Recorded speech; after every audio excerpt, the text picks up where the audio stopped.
Hi friends, কেমন আছো তোমরা সবাই? 2-3 দিন কোনো ব্লগ করি না, 2-3 দিন তোমাদের সামনে ভিডিও নিয়ে আসতে পারি না। আজকেও গ্যাপ গেল, সারা দিনটা ভিডিও করিনি। তাই মনে করলাম তোমাদের সাথে কি শেয়ার করবো বলো তো। ভিডিও না ছাড়লেও নয়, একটু অসুবিধার জন্য ভিডিও ছাড়তে পারছি না, কেউ কিছু মনে করো না। আজকে রান্না করছি ওলের ডাঁটা, তাই মনে করলাম ছোট্ট করে রেসিপিটা তোমাদের সাথে শেয়ার করি। কম বেশি তোমরা সবাই জানো ওলের ডাঁটা এগুলো, আর ওলের ডাঁটা কীরকম করে রান্না করতে হয় আমি ফার্স্ট টাইম ট্রাই করছি, কেমন হবে জানি না। এখানে আমাদের গাছের না জানো, আর হাট থেকেও আমাদের কিনে আনে না এসব জিনিস। কালকে গেছিলাম মাসি শাশুড়ির বাড়িতে, তা ওদের মাঠে তো ওরা চাষবাস করে, তা প্রচুর সব কিছু ফলন আছে ওদের। বা হচ্ছে তোমার ওই পটল আছে, ভেন্ডি আছে, শসা, ওলের ডাঁটা সব রকম ওদের চাষ আছে। তা গাছের থেকে একদম টাটকা গাছ তুলে এনেছি, এনে আজকে একটু রান্না করবো, তাই তোমাদের সাথে একটু ছোট্ট করে শেয়ার করবো মনে করলাম। ফার্স্ট টাইম জিজ্ঞাসা করে নিয়েছি কেমন করে রান্না করতে হবে, আর ইউটিউবে দেখে নিয়েছি এরকম করে রান্না করতে হবে। তো দেখো খোলাগুলো ছাড়িয়ে একদম পরিষ্কার করে, যেগুলো বড় সেগুলো 4 ফালি করেছি, যেগুলো সরু সরু সেগুলো 2 ফালি করেছি।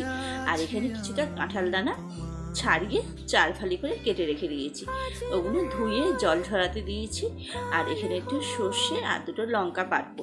ঝালটা যে যেরকম খাও সেই রকম পছন্দ করে বাটবে। তুমি অভিমানী হেঁটে যাবে জানি, স্বপ্নের সেই মিছিলে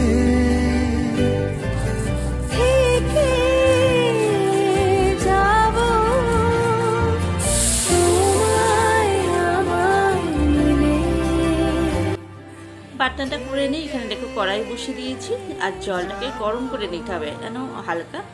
তা গরম জলের মধ্যে আমি এখানে দিয়েছি লবণ, দিয়ে ওলের ডাঁটাগুলো সব দিয়ে দিলাম। দেখেছো এক কড়াই হয়েছে, সিদ্ধ করলে একদম অল্প হয়ে গেছে। দেখো তার সাথে কাঁঠাল দানাগুলো দিয়ে দিচ্ছি, তোমাদেরকে দেখানো হয়নি কাঁঠাল দানাগুলো দিয়ে দিচ্ছি। আর এখানে দেখো কালো জিরে, শুকনো লঙ্কা, পেঁয়াজ, লঙ্কা আর সর্ষে বাটা সব রেখে দিয়েছি জোগাড় করে।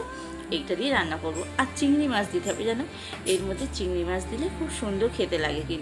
কিন্তু আমি চিংড়ি মাছ আমার কাছে ছিল না, চিংড়ি মাছ আনাও হয়নি বলে আমি চিংড়ি মাছ ছাড়াই এটাকে রান্না করছি। তেল গরম হয়ে গেছে, 5 ফোড়ন, লঙ্কা ফোড়ন দিয়েছি, আর পেঁয়াজগুলোকে দিয়ে দিলাম। পেঁয়াজগুলোকে দুবার একবার নাড়া হয়ে গেল, তারপরে একটু লবণ দিয়ে দিলাম, হলুদ দিয়ে দিলাম। আমরা সবাই জানি পেঁয়াজে একটু লবণ হলুদ দিয়ে দিলে পেঁয়াজটা একদম নরম হয়ে যায়। তারপরে একটু বেশি করে ভাজাভুজি করে নিলাম। ভাজাটা একটু বেশি হয়ে গেছে, এতটা কড়া পেঁয়াজ না ভাজলেও চলবে, হালকা পেঁয়াজটা ভেজে নিই। তারপর দেখো এগুলোকে দিয়ে দিলাম, দিয়ে ওলের ডাঁটা দিয়ে একটু নাড়াচাড়া করতে হবে। এতে কিন্তু স্বাদ মতন মিষ্টিটা কিন্তু বেশ ভালো করে দিতে হবে। মিষ্টি আর ঝালটাই একদম পারফেক্ট হওয়া যায়। ঝাল মিষ্টি লবণ যদি না ভালো করে হয়, কিন্তু এটা কিন্তু খেতে একদম ভালো লাগবে না জানো। আবার 5 মিনিট বাদে এটাকে আবার ঢাকনা খুলে ভালো করে নেড়ে দিলাম। আর এখানে সর্ষে বেটে রেখেছিলাম, সর্ষেটাকে দিয়ে দিলাম। সর্ষেটাকে কিন্তু আমি ছেঁকে দিয়েছি, কালো সর্ষে তো, ছেঁকে না দিলে না পুরো একদম কালো হয়ে যাবে, আর খোসা থাকলে না খেতে ভালো লাগে না। আর দেখতেও কিন্তু একটা জিনিস সৌন্দর্য ব্যাপারও আছে, কিন্তু দেখতেও ভালো লাগে না। সাদা সর্ষে হলে আবার দেখতে ভালো লাগে, কালো সর্ষে সবসময় ছেঁকেই ব্যবহার করাটাই ভালো আমার মতে, জানো তো।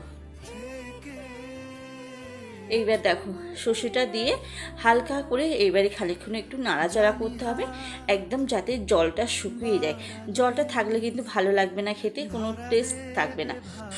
যেমন আমরা কচু শাক রান্না করি, কচু শাক রান্নার মতনই অনেকটা ওরকমই রান্না হয়। কচু শাকে সর্ষে বাটা দিই না, এতে যেমন সর্ষে বাটা দিয়েছি।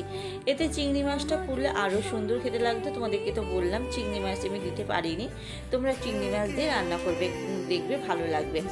আর নামানোর আগে কাঁচা সর্ষে তেল দিলাম। যে সর্ষে বাটা যদি কাঁচা সর্ষের তেল দেওয়া হয় না নামানোর আগে, মানে ঝাঁসটাই এত সুন্দর বেরোবে, তাতেই খেতে ভালো লাগবে। এটা দেখো কি সুন্দর হয়ে গেছে। তো চলো আজকের মতন এই পর্যন্তই, ভালো লাগলে লাইক